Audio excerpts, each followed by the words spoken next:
Well, there you go, there's your jeopardy. Now, obviously, cleaning the car inside is quite an important thing to do, mainly for my own personal health and protection. But I am quite keen to establish whether it works or not. You see, the elephant in the room is that this car has been off the road for a very long time.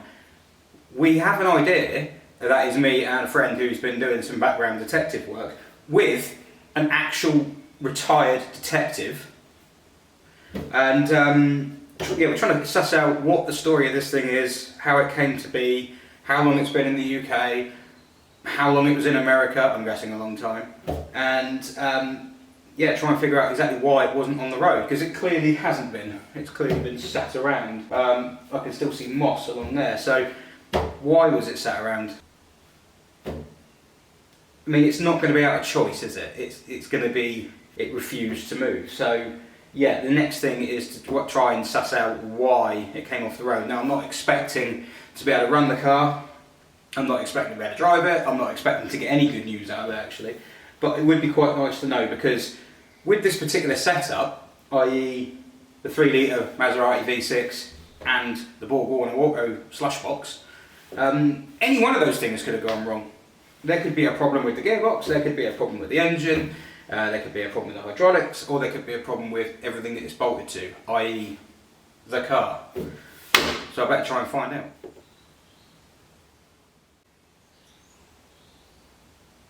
Now, you'll probably have heard many horror stories and myths and reasons to run scared from one of these cars. There are a number of things that could go wrong under here. The engine is one, the gearbox is another. I don't know the history of either, so what I'm proposing to do is dip the oil for the engine, and then the gearbox, and then the diff, because the diff and the gearbox on this car have separate oil. The engine is the thing I'm more worried about, because if it really came to it, I reckon I could probably fit some other sort of automatic gearbox to one of these cars. We've got to try and figure that out. So the first thing to do is start off with the engine, and then we'll dip the gearbox and dip the diff and see what the dipsticks say, because hopefully they'll show what we want them to show. I don't know what that is yet, but we'll find out. Right, so I'm armed with my 3 pieces of rag here. So, what I'm going to do is dip each of these dipsticks and see the colour of the fluid that comes out. Now, the engine oil dipstick, I believe, is at the back somewhere. Oh, yeah, there it is. Right, so this is the first time that this has probably been dipped in, well, probably, I'll guess the guy I bought it off did it, but other than that, hopefully there's no mayo or water or frog spawn or anything like that in there. It has oil in it. There's something in the oil. What is that? Let's look. Black engine oil, but where's that gone? Whatever it was on there. Hang on, I'm going to do that again. There was something on the dipstick, and I don't know if that's a bit of debris or a bit of engine. If it's a bit of engine, that's bad. No, there's nothing in that one. Maybe it was just a bit of debris from the tube or something, but yeah, so there you go. That's the right colour. It does actually smell like, it smells like you'd expect it to, actually. And I don't mean that in a negative way. I mean, yeah, that's actually fairly reassuring. I was expecting to find all sorts of horrors on that. Okay. Well, it doesn't mean the engine's fine, but it also means the sump's not full of water, so that's got to be a good sign. Okay. So the next one I'm going to dip is the transmission, the automatic transmission. Borg Warner 35 Transaxle. It's a 3-speed slush box. This is about as rubbish as gearboxes get for this kind of car, but it is this car's gearbox, and therefore I love it. Where's the dipstick for that? Gearbox is obviously in front of the engine, it's here. So the diff is kind of, the drive shafts and diff and brake and everything is kind of in line with the arches, because that's where the wheels are. And in front of that, I can see the end of the gearbox here. So how many cars do you get where the end of the gearbox is touching, almost touching the cooling? The cooling fans have a notch cut out of them to clear the end of the gearbox. I don't know if I've ever seen that before.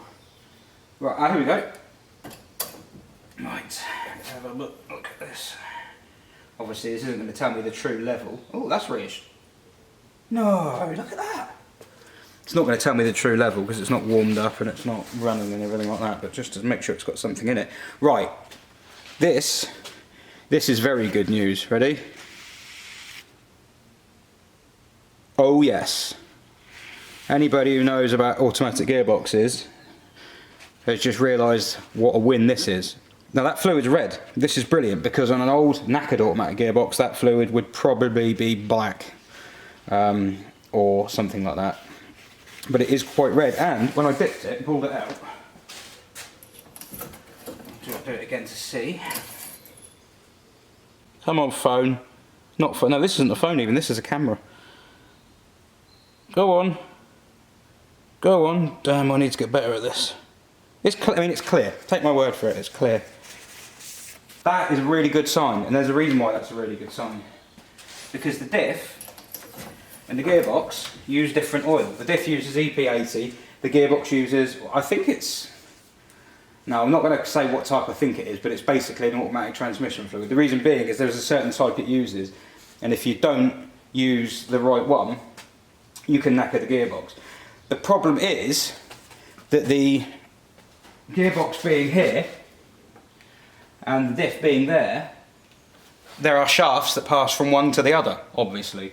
And to stop the oils mixing, there are seals, and those seals fail, and what happens is the gearbox fills up with diff oil and the diff runs dry. Or the diff fills up with gearbox oil and the gearbox cooks itself and the diff ends up knackered because it's running an ATF, and ATF is not proper diff oil. So that's a really good sign, because normally if the gearbox oil in the gearbox, the fluid I should say, is black and manky and oily, it's a bad sign. It means the seals have gone. If it isn't, that's a good sign. So now all we want is for the diff oil, third row, go for the hat trick. We want the diff oil to be nice and clean and clear and oily and smell like diff oil, which smells rank really, but I will be happy to smell it. And I think it's going to be, oh, is that it? Oh yeah, there it is. Okay. Ah, there we go. Right, so this is the diff dipstick. And it is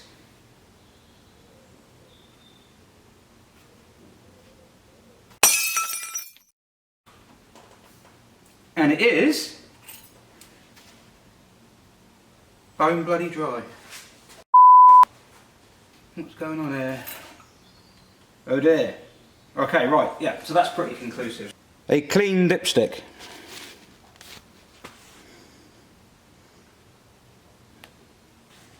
Great. Well, there you go, there's your Jeopardy.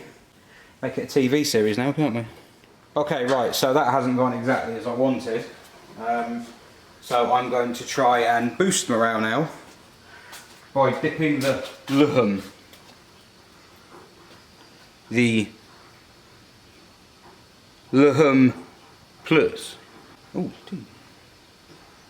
right. Now LHM is fantastic oil. Mineral based, doesn't really go off, doesn't cause things to rust. It's not like this car is just going to be a case of firing it up and raising the suspension and off we go, but it's got more chance of springing into life, certainly from a component point of view, than something like brake calipers or a master cylinder or even a clutch slave cylinder or something on a conventional car. So what I need to do, the LHM tank is down in the bottom corner here, and oh God, I don't even know how to take this cap off. How tragic is that? Is it screwed?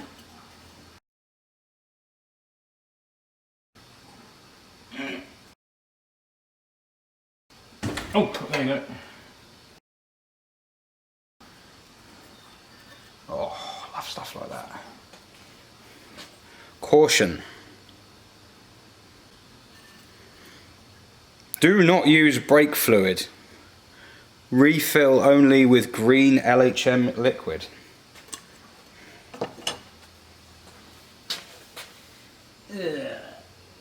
I can't see anything in that, and there's no dipstick.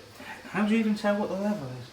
On a BX or a Xantia or something like that, you have a little side glass on the side which works really well, except when it doesn't. And that tells you how much fluid you have in there. This doesn't appear to have that. So I'm going to need to rely on the powers of sight with a torch and try and figure out what's in there. But that is an absolutely awesome reservoir. It's basically a mini oil drum. So in order to check the LHM fluid, well, level, but mostly condition, I'm going to use trusty thrusty syringe, and for single use it says. Now trusty thrusty syringe doesn't fit, so I have got a little bit of tube to stick on the end, and what I'm going to do is draw some of this fluid out, and hopefully it will be bright green.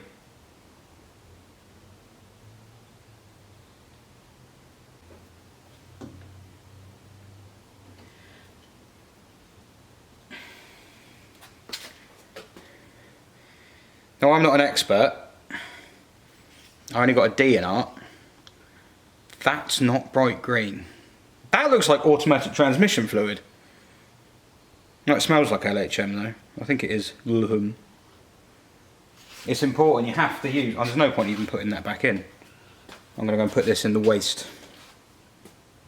Well, that is a bit of a bummer, but to be honest, not entirely unexpected. As I say, LHM is a fantastic, it's a brilliant oil for fighting corrosion. Well, I say it doesn't fight it, but not many components that work with LHM tend to rust internally. So the brownness, I mean, there must be rust somewhere in it. Of course, the body of the pump over there is steel. There will be many steel components in it. But yeah, a bit of a bugger. Okay, what about the coolant? Might as well just check that at the same time. Be intrigued to see if it has any. It does not.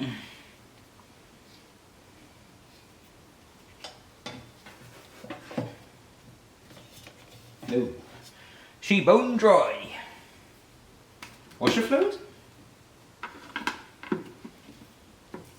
Ooh. Hey, look at that. It's still got washer fluid in. I mean, it's full of like plankton, but should I put it in the LHM for luck? No, I'm going to do that. A little bit dejected, actually. I mean, the gearbox is good news. The diff, why would it be empty? Why would the diff be empty? It doesn't evaporate. It's either broken or someone's taken it out. There's not really much else that can cause that. Yeah. Okay, well, we seem to be on a bit of a roll for bad news at the moment, so in for a penny, in for a pound. Let's see if we can find some more. I'm going to try putting the spark plug out. I say try. I've no idea how this will go. This is being filmed in real time. Let's go for this one. I don't know if this is number 1 or number 2 or number 3. Well, it's not going to be number 2 or number 4, is it? Actually, it could be, couldn't it? I mean, why not? It's a Citroen, it could. This is the first time I've worked on a Maserati engine. Ever. Hey, that's not much. That sounded promising. Just vandalising it.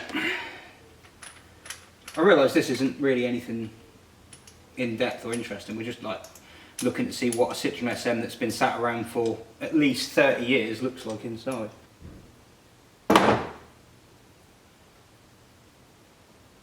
Interesting.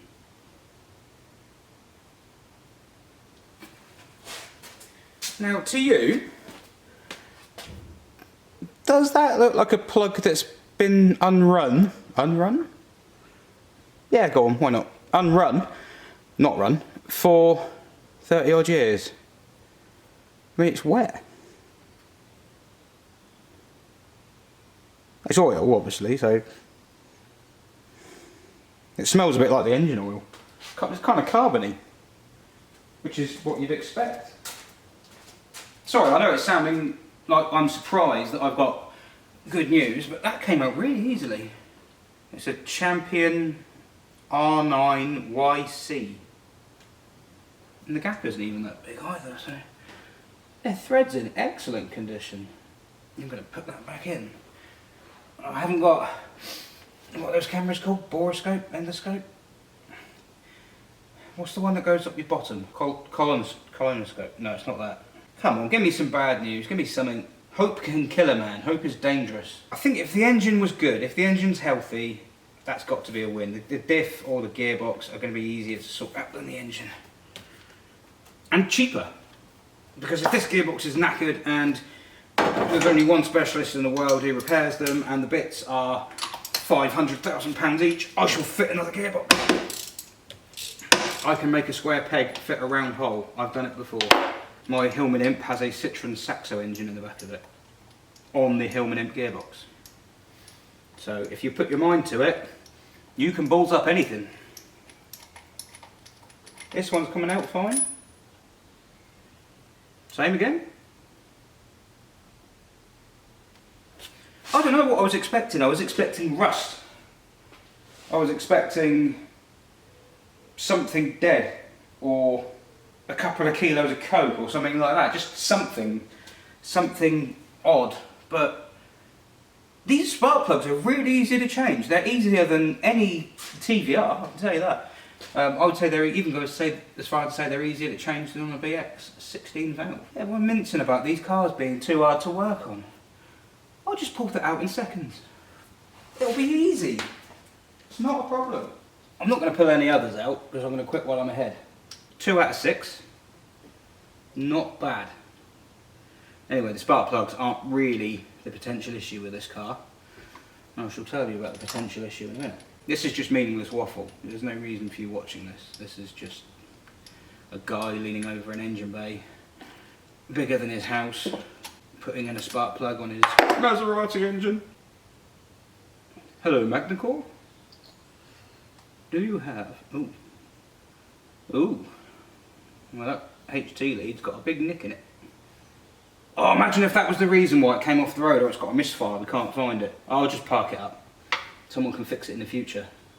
And all I have to do is put fuel in it and a battery and... yeah. So by now, many people are watching this video. Well, I say many. Some people, you, why are you watching this? Are watching this video wondering why I don't just stick a battery on it, throw a load of brake cleaner down the carburetor chokes and try firing it up. What's the worst that could happen? Quite a lot, actually, because these engines do have one inherent problem. No, they don't have one inherent problem. That is grossly underselling it.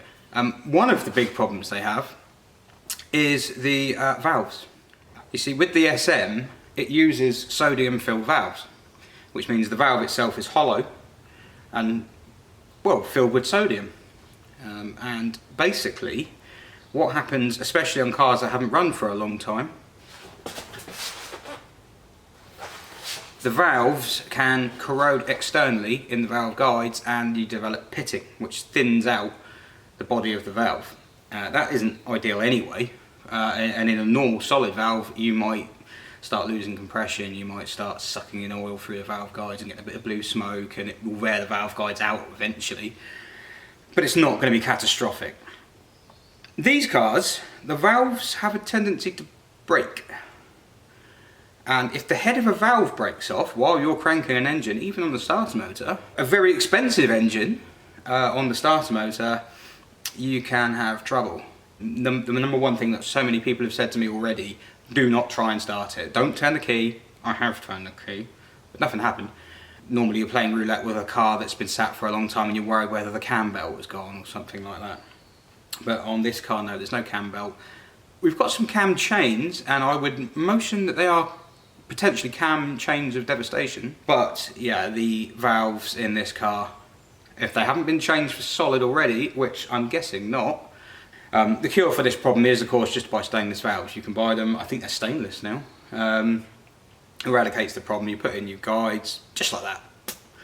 A little bit of conjecture out there as to whether it's genuine or whether it's a myth, whatever, but I've spoken to quite a few people already, and one thing I would say, since I got this car, the amount of people who've been in contact, the amount of people who've, I mean, I've had people find out who I am and then get my number from somewhere to ring me to ask me if I need any help, or, you know, to say they'd seen it. You can't buy an SM in the UK without someone noticing, especially if you put it on YouTube. The other reason I'm not going to try starting it, it is actually valve train related again. So we have a V6 engine, which is in the shape of a V, because that's how that works. And this is a bit unlike a V6 engine that you've seen before. I'm gonna kneel. Right. So most V6 engines, you would have the gearbox end and you'd have the timing end. So the gearbox on this engine is here, and the timing end would be at the other end. So not in most cars you'd have, like the Alfa Romeo next to it, the front of the engine, what is regarded as the front of the engine is the timing end, and what is regarded as the back of the engine is the transmission end. If you've got a transverse layout in a front wheel drive car, technically speaking, it's front on the driver's side, right hand side if you're in the UK, or rear on the passenger side, unless you've got a Honda, in which case it's around the other way, or a Rover engine, no, a Honda engine Rover. Anyway, so those are front and rear, despite the fact that you're actually looking at what you think is the front, that's the side. And normally you'd have the timing at one end and you'd have the gearbox at the other.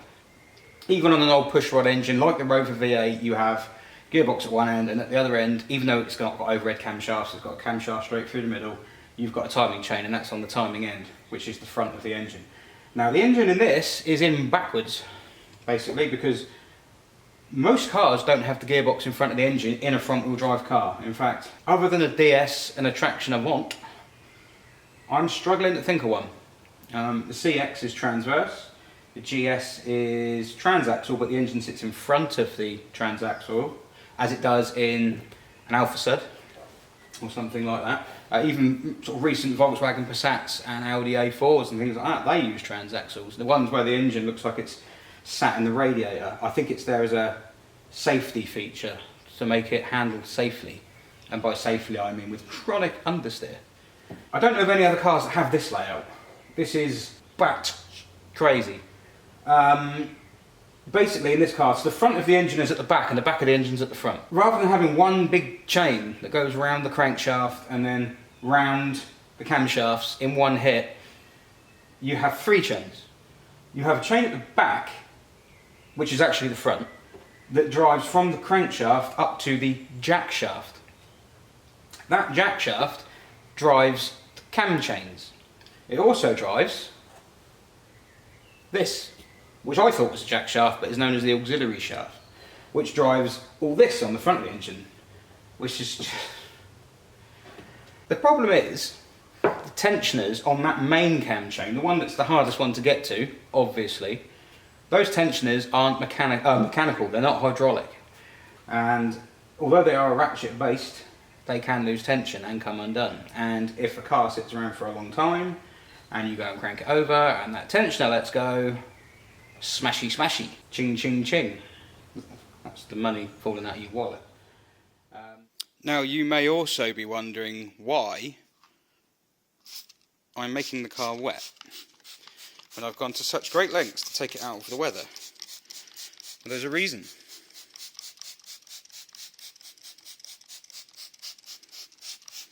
A very good reason. It's not the car I'm making wet, it's the windscreen. Because those of you who know your YouTube will have no doubt seen that I am wearing a Triangle of Doom t-shirt by Senior Hubnut. And one of the things I know about Ian, having sort of known him through Tinternet for a hell of a lot of years, actually. Christ, it must be 15 years, I think, as I've been on that forum. Triangle of Doom. Will the SM have a Triangle of Doom? Will the wipers work? Well, I think they will. In fact, I know they will because I've tried them. But I don't know if it has a Triangle of Doom. No, I don't think it will, because I think it's a well-engineered specimen. So,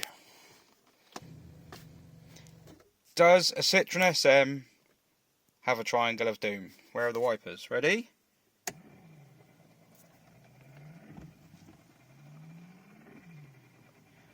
Of course it doesn't. Overlap. Is that a corner of... That's a corner of disappointment, isn't it? I'll take that. If it had a triangle of doom, honestly, I'd have just sold it. I genuinely would have. Apparently these are rain sensitive wipers.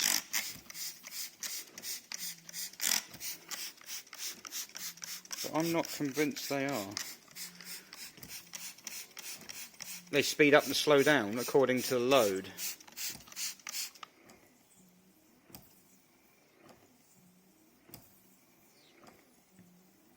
They just look old. Maybe I've not got it on the right mode.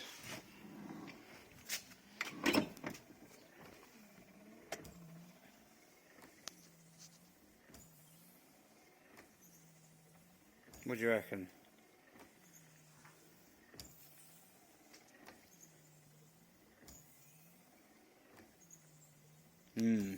Not convinced. But the park switch works. There you go. No TOD.